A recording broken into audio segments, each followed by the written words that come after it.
Morning children. तो हम पढ़ रहे थे एक वाइज पिजन की कहानी, और इससे पहले के पीरियड में मैंने आपको बताया था कि कैसे एक मैंगो ट्री में एक पिजन का परिवार रहता था। परिवार में उसकी पत्नी थी, उसके दो प्यारे प्यारे बच्चे थे, और भी बहुत सारे बर्ड्स, अलग अलग, शायद चिड़िया रही हो, मैना रही हो, कोयल रही हो, अलग अलग सब उस पेड़ पे रहते थे। उस पेड़ पर एक बंदर भी रहता था, और ये बंदर जो था, मंकी, वो बहुत ज़्यादा प्राउड था, घमंडी था, और उसे ये घमंड हो चला था कि वो वहाँ पे रहने वाले जितने भी क्रीचर्स हैं, जितने भी जीव जंतु हैं, पक्षी हैं, उनमें सबसे ज़्यादा ताकतवर है। और इसलिए एक दिन उसने उन सबसे कहा कि भाई, मैं तुम लोगों से सबसे ज़्यादा पावरफुल हूँ, तो आते जाते मुझे रिस्पेक्ट दिया करो, मुझे सलाम किया करो। राइट? पिजन को ये बात अच्छी नहीं लगी, उसका घमंड अच्छा नहीं लगा। उसने कहा कि भाई कालू, तुम्हें सब इज्जत देंगे, लेकिन तुम ये जो शेखी मारना है, बोस्ट करना है, डींगे हाँकना है, इसको छोड़ दो। लोगों से विनम्रता के साथ व्यवहार करो, दूसरों को रिस्पेक्ट दो, तो तुम्हें अपने आप रिस्पेक्ट मिलेगा। ये बात बंदर को अच्छी नहीं लगी, और उसने क्या किया, जो पिजन्स का रोज का रूटीन था कि सुबह से उठकर वो दाने की तलाश में निकल जाते थे और शाम देर तक वापस लौटते थे, तो दिन भर उनके घोंसले की रखवाली करने के लिए तो कोई होता नहीं था। दोनों बच्चे वहीं पे रहते थे। तो जब ये दोनों माँ बाप, मदर एंड फादर जो पिजन थे, ये दाने की तलाश में दूसरे दिन निकले, तो मंकी ने क्या किया, उनकी एब्सेंस में उनके घोंसले को तहस नहस कर दिया। जब ये पिजन कपल जो था, ये दोनों के दोनों लौटे, तो इन्होंने देखा कि इनका घोंसला पूरा उजड़ा हुआ है और इनके दोनों बच्चे बेहोश पड़े। लेकिन पिजन ने अपने गुस्से पर काबू रखा, अपनी भावनाओं पर काबू रखा, और किसी भी तरह की लड़ाई झगड़ा किए बगैर उसने फौरन अपने घोंसले की मरम्मत शुरू की और नए सिरे से उस घोंसले को बनाया। और दूसरे दिन उसने अपनी वाइफ को घोंसले पर ही छोड़ा, अपने बच्चों के पास, और अकेला ही दाने की तलाश में निकल पड़ा, क्योंकि अब घोंसले की सुरक्षा करना भी ज़रूरी था। राइट? यहाँ तक हम लोगों ने पढ़ा। राइट? बाय द इवनिंग, यहाँ से आज शुरू करते हैं। By the evening the pigeon return home, he came to know that the monkey had been lying on the branch of the mango tree and was moaning in pain the whole day. None of the birds from the mango tree went to him to inquire about his health. शाम को जब वो pigeon घर लौटा तो उसे पता चला, he came to know, कि जो बंदर था, जो मंकी था, वो सारा दिन, he was lying on the branch of the mango tree, वो सारा दिन उस आम के पेड़ की जो ब्रांच थी उस पर लेटा हुआ था और दर्द से कराह रहा था। मोर्निंग का मतलब होता है कराहना, मोर्निंग, MOANING, मोर्निंग इन पेन, मतलब दर्द से कराहना। राइट? तो वो बंदर, वो मंकी सारा दिन दर्द से कराहता रहा, मगर none of the birds from the mango tree went to him to inquire about his health. मगर उस आम के पेड़ पर रहने वाले जितने पक्षी थे, उनमें से एक भी उसका हालचाल जानने के लिए उसके पास नहीं गया। जरा सोचिए क्यों नहीं गया होगा? Yes, correct. देखिए, जब आपका व्यवहार अच्छा होता है तो सब लोग आपके बारे में फिक्र करते हैं, चिंता करते हैं। लेकिन जब आप किसी दूसरे की फिक्र करना बंद कर देते हैं, जब दूसरों की केयर करना आप बंद कर देते हैं, तो दूसरे भी आपकी केयर नहीं करते। सभी बर्ड्स जानते थे कि उस कबूतर का घोंसला इसी बंदर ने उजाड़ा था और उसके बच्चे बेचारे इतने ज़्यादा आतंकित हो गए थे कि वो बेहोश हो गए थे डर कर, राइट? शायद उन्हें चोट भी लगी हो। तो ऐसे दुष्ट के प्रति किसी को भी कोई सिंपैथी नहीं थी। तो उस पेड़ पर रहने वाला एक भी पक्षी उस बंदर के हालचाल जानने के लिए उसके पास नहीं गया था। एनक्वायर अबाउट हिज हेल्थ, ये एनक्वायर इंक्वायरी से बना हुआ शब्द है। इंक्वायरी करना आप जानते हैं कि किसी चीज़ के बारे में पता लगाना, उसको इंक्वायरी करना कहते हैं। एनक्वायर उसी से बना हुआ है। The pigeon's wife said, it is really good, this wicked monkey deserve such a punishment. तो पिजन की जो वाइफ थी उसने क्या कहा? उसने कहा कि अच्छा हुआ, जैसे को तैसा मिला, टिट फॉर टैट, राइट? ईश्वर सबको अपने किए का फल देता है। जो बुरा करता है उसका बुरा ही होता है। इस बंदर ने हमारे साथ बुरा किया था, देखो ईश्वर ने इसे इसकी सजा दे दी है और ये आज दर्द से कराता हुआ दिन भर पड़ा है, देखो बराबर इसको सजा मिल गई है, डिजर्व। और इसको बिल्कुल ये इसी सजा के काबिल था। He deserve such a punishment, right? Today he will realise what happens if we trouble others. और आज इसे पता चलेगा कि दूसरों को तकलीफ देने का क्या नतीजा निकलता है, राइट? ये जो कबूतर की वाइफ थी उसने कहा और सोची कि कोई दूसरा होता तो भी यही कहता, राइट? कि जो कोई किसी को सताता है तो हर किसी को लगता है कि इसको पनिशमेंट मिलना चाहिए, राइट? मगर वो पिजन ऐसा नहीं था। उसने अपनी पत्नी की बात सुनी, मगर उसने कहा कि the pigeon said, you should not talk like this. तुम्हें ऐसी बातें नहीं करनी चाहिए। The monkey is bad but now he is in trouble and we should help him.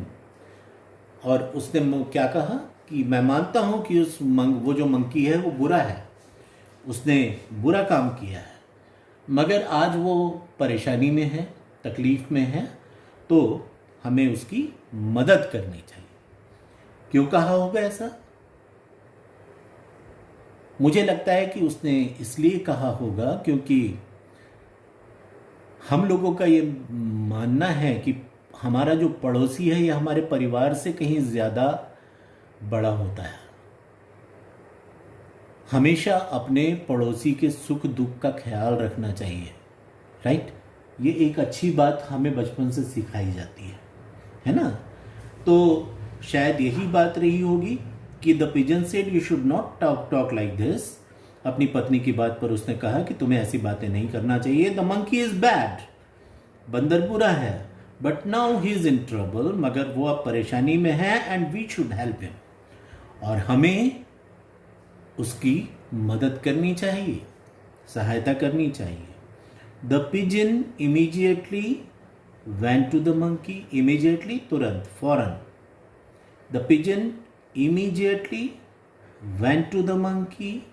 He asked him, why are you mourning, brother?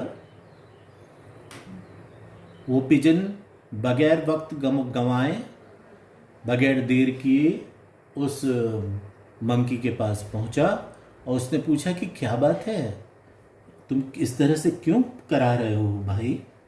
The monkey was moved by the concern expressed by the pigeon and he felt ashamed of his behavior. Monkey तो शर्म से पानी पानी हो गया कि एक रोज पहले जिस पिजन का इतना बुरा किया था, उसने उसके साथ इतनी बुराई की थी, वो आज आकर उसका हालचाल पूछ रहा था, तकलीफ़ों में उसके पूछने आया था। तो ही फेल्ट अशेम्ड, उसे अपने आप पर खुद पर बड़ी शर्म आई। The monkey replied, I have a thorn in my leg and it pains badly. उसने कहा, अब जानिए कि उसको क्या तकलीफ थी, क्यों कराहता रहा था. उसने कहा कि I have a thorn. Thorn का मतलब होता है कांटा. In my leg and it pains badly, मतलब मेरे पैर में एक कांटा चुभ गया है और उससे मुझे बहुत ज़्यादा दर्द हो रहा है. जब पैरों में कांटा चुभ जाए तो कोई चलेगा फिरेगा कैसे? आप कहीं जा भी नहीं सकते. पेड़ पर चढ़ना उतरना ये बंदर का काम है, लेकिन जब कांटा चुभा हुआ है तो फिर चलना फिरना सब मुश्किल, और ऊपर से इतनी ज़्यादा दर्द. Right. The pigeon pulled out the thorn from his leg. उस कबूतर ने फौरन क्या किया, अपनी चोंच से उस मंकी के पैर में गड़ा हुआ जो कांटा था उसको निकाल दिया. The monkey felt instant relief once the thorn was removed. और मंकी को तुरंत आराम मिला. इंस्टेंट मतलब फौरन, तुरंत. राइट. रिलीफ, एकदम आराम मिल जाना. Instant relief once the thorn was removed. और एक बार जैसे ही कांटा निकल गया, उस मंकी को एकदम से रिलीफ मिला, तुरंत बड़ा अच्छा लगा. And he went off to sleep. दिन भर तो वो थक गया था, दर्द से बेहाल था, परेशान था, कराह रहा था, और जैसे ही ये कांटा उसका निकल गया उसे बड़ी राहत मिली और फौरन उसे नींद आ गई. The next day all the birds of the tree were pleasantly surprised to see the sudden change in the monkey's behaviour. और दूसरे दिन उस पेड़ में रहने वाले जो पक्षी थे, उन्होंने उस बंदर के व्यवहार में एकदम से बदलाव देखा. वो बिल्कुल बदला हुआ सा लग रहा था. They saw the monkey meeting and chattering nicely with the birds. और उन्होंने देखा कि अब वो बंदर जो पहले दूसरों को पर बस अपनी अकड़ जमाता रहता था, शेखी मारता रहता था, दूसरों को धमकाता रहता था, अब वो बिल्कुल बदला हुआ नजर आ रहा था. अब वो हर पक्षी से जाकर मिल रहा था, उनसे बड़ी अच्छी मीठी बातें कर रहा था. राइट. तो आप देख रहे हैं कि ये सब कैसे संभव हुआ. ये संभव हुआ इस पिजन के बर्ताव की वजह से. अगर वो अपने घोंसले के उजड़ जाने पर बहुत ज़्यादा नाराज़ होकर उससे लड़ाई कर लेता तो शायद उसे और ज़्यादा नुकसान पहुंचता, क्योंकि बंदर तो था ही उससे ज़्यादा मजबूत, ताकतवर. राइट.